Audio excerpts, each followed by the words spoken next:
Selamlar. Bugün Python ile yazmış olduğum bir yazılımı tanıtacağım. Açıklama kısmından indirebilirsiniz bunu. İndirdiğinizde böyle bir RAR dosyası karşınıza gelecek. Bunu açıyoruz. ImageBot diye bir klasörümüz çıktı. Şimdi bu dosyanın içeriğinde 2 adet dosya var. Bir tanesi exe dosyamız. Buradan çalıştıracağız. Bir tanesi de Chrome Driver exe dosyamız. Programımız arka planda Chrome kullandığı için, Chrome ile çalıştığı için böyle bir dosyaya ihtiyaç duyuyor. Yani arka planda Chrome çalıştıracak bu dosya aracılığıyla. Bilgisayarınızda Chrome olmasa çalışmaz. Exe dosyamızı açıyoruz. Şimdi bu program size soruyor. Ne resmi indirmek istiyorsunuz? Ben mesela patates resmi indirmek istiyorum. 100 tane indirmek ya da 100 çok uzun sürer. 20 tane indirmek istiyorum. Bu sizin internet hızınızla orantılı bir şekilde inecektir tabii ki.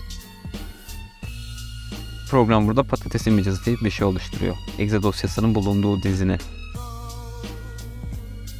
Ve tek tek indiriyor, görüyorsunuz. Siz eğer çalışırken bu programın içerisine tıklarsanız durur bu arada. Yapmamaya çalışın.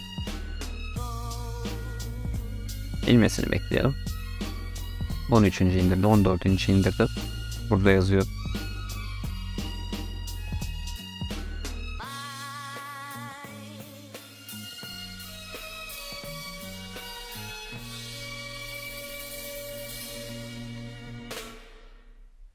...19 ve 20'yi de indirdi. Şimdi sonlanacak programımız.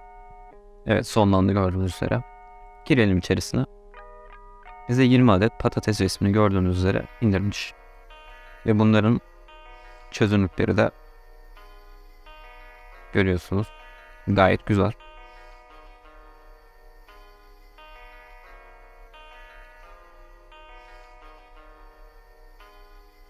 Bu hariç tabii bu kötü çıkmış. Orijinali de kötüdür onun.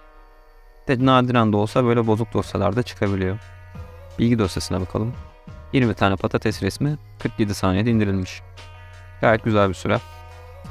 Ortalama 2,5 saniye gibi bir sürede indirmiş. Bu daha az da olabilir, daha çok da olabilir, resimlere bağlı.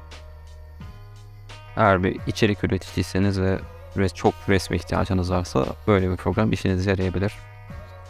Güvenebilirsiniz. İstiyorsanız virüs totalden vesaire de taratabilirsiniz. Hiçbir sıkıntı çıkmayacaktır.